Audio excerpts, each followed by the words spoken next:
Incubation. Incubation.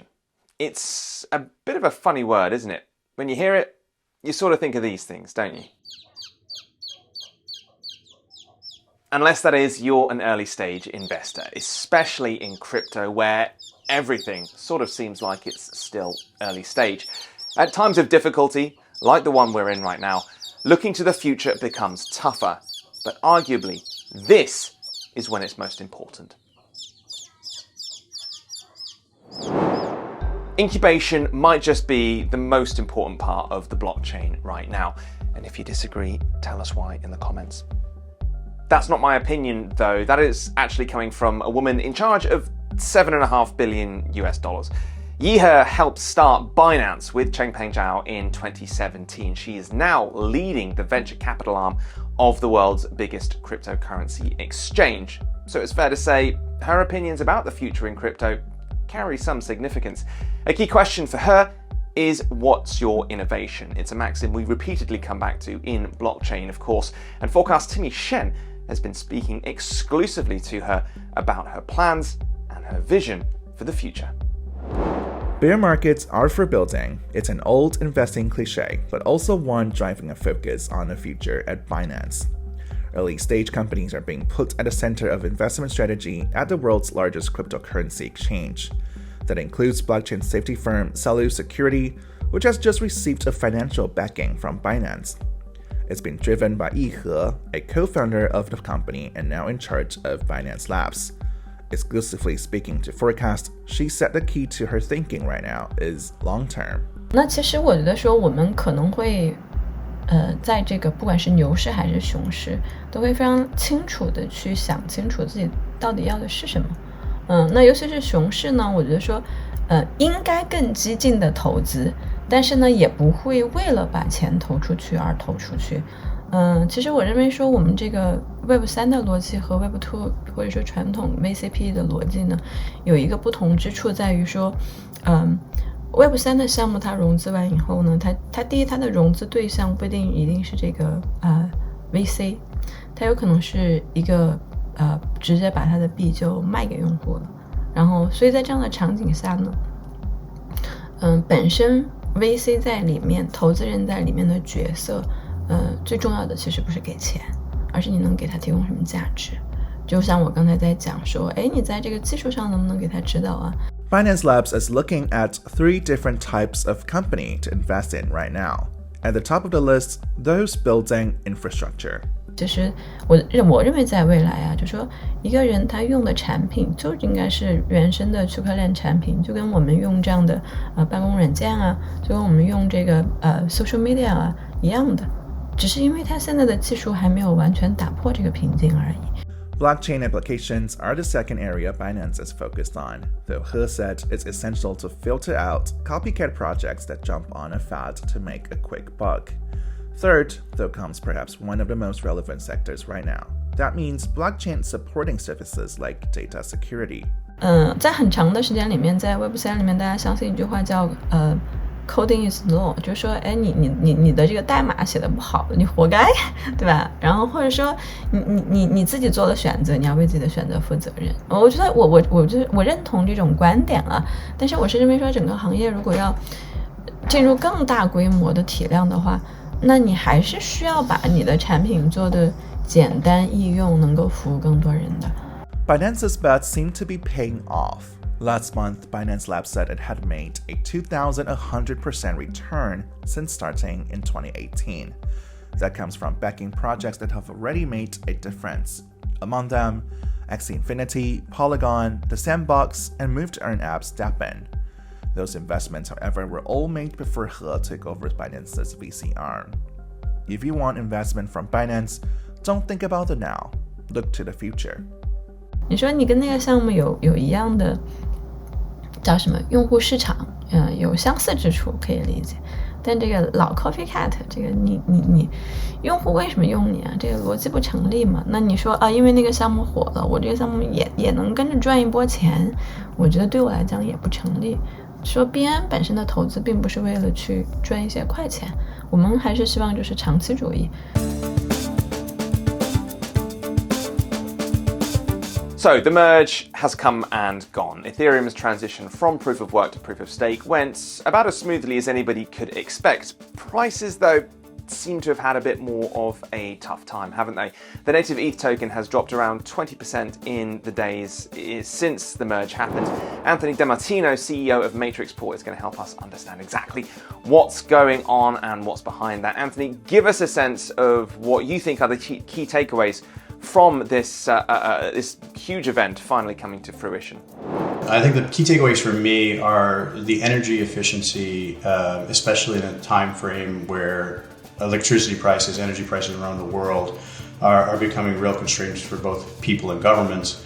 I think the scalability and flexibility that we're on the path to achieving from this material upgrade is significant. I just think the achievement overall is historic for not only Ethereum, but for the crypto ecosystem as a whole. I point to the monetary policy shift now that we've moved to proof of stake, which introduces a risk-free rate for Ethereum, which will help not only institutional adoption, but also financial engineering, where we can start building more complex financial products on using ETH as a base token and earning the proof of stake risk-free rate. What I will say is, post the merge, we're kind of lacking of narratives. We've gotten to the merge at very high valuations, both on an outright and versus Bitcoin. And the macro backdrop is one of the worst I've seen in my 20-year trading career. So lots of headwinds now post-merge, and I think that's why we're seeing the market react the way it is. You mentioned sustainability there. Let's just pick up on that. We've seen institutions specifically staying away from proof of work chains for this reason. Could we now see institutional money moving into ETH staking, and what would that potentially mean for prices? Potentially. I think we're seeing a great amount of institutional interest, more so than adoption at this stage. Like mentioning before, the macro backdrop doesn't make high-risk assets investable at this point.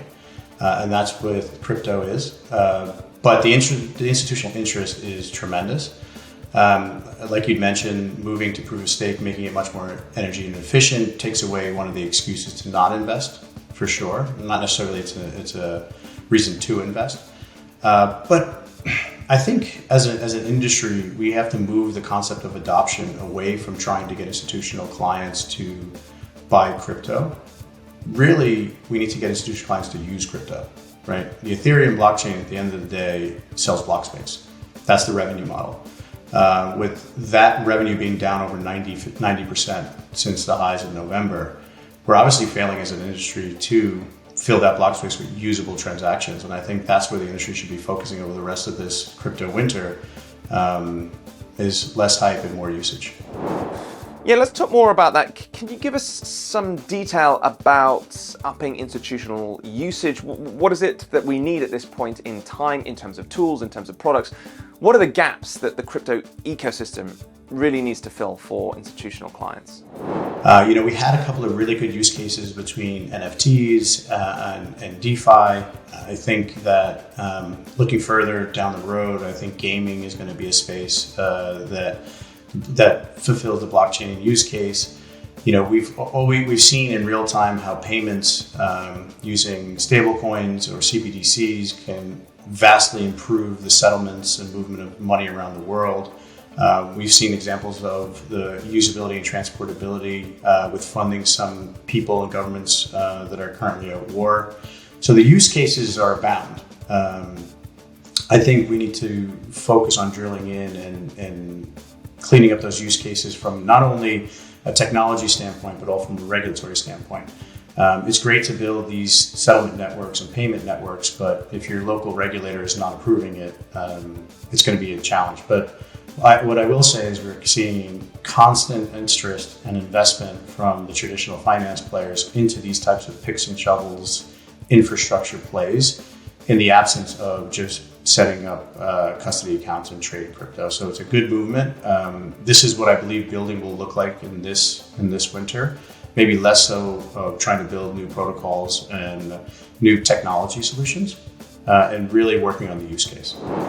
And before we let you go, Anthony, I just want to get a sense of how the tokenomics of Ethereum have also changed. ETH issuance expected to drop, of course, by about 90%.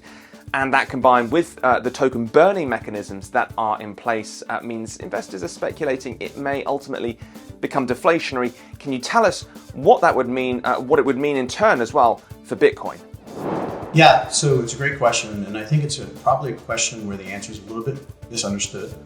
I think that it's misunderstood because the upgrade will allow Ethereum to become deflationary, but that is also based on activity. So if activity stays where it is now, extremely depressed, we are still somewhat inflationary, even with taking the mining supply off the market.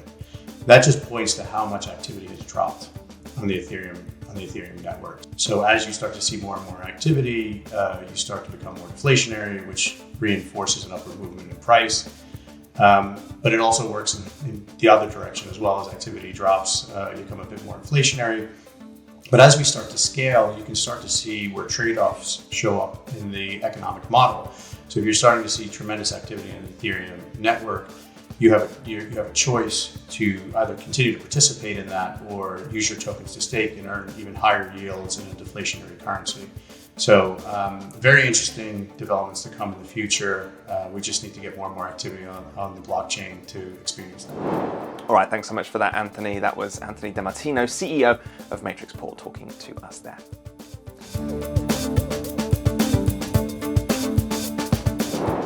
And finally, a reminder that Forkast's latest Crypto Rising livestream event is upon us. It happens 9 p.m. Eastern, September 21st, 9 a.m. Hong Kong time, September the 22nd. Some of Asia's industry leaders and regulators will be sitting down with Forkast Editor-in-Chief Angie Lau to discuss the future and challenges of central bank digital currencies and digital assets. You don't want to miss this. Sign up at Forkast.News and tune in on the day. All right, that's it from us. Like and subscribe to this video for more content like it, and let us know your thoughts on what is happening in the comments.